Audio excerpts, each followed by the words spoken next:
تخيل إنك تفتح كتاب الدراسات الاجتماعية وفجأة تلاقي نفسك جوه الأحداث. مصر سنة 1882، والبلد عايشة حالة عادية جدا.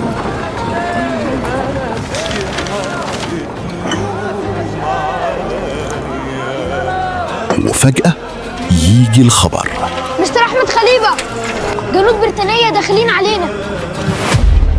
يا مصريين، عساكر انجليز داخلين علينا دلوقتي. الخبر يوصل ومستر أحمد خليفة يتحرك بسرعة إلى أحمد عرابي. يا عرابي باشا، الإنجليز دخلوا علينا والجنود البريطانيين. عرابي يجمع جنوده. يا جنود مصر، والكل يستعد للمواجهة، وهنا تبدأ المعركة. مدافع، خيول،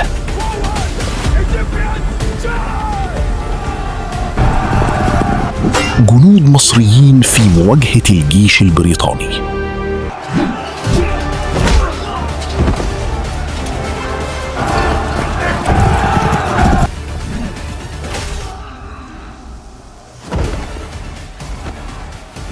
لكن المعركة مش دايما بتنتهي زي ما بنتمنى. ينهزم الجيش المصري وتتقدم القوات البريطانية نحو القاهرة. الشوارع تتغير، المحلات بتتقفل، والناس بتشوف بلدها وهي بتقع تحت سيطرة الاحتلال.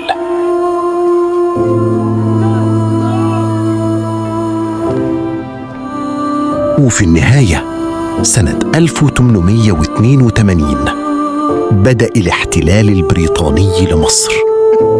بس السؤال: هل الحكاية انتهت هنا؟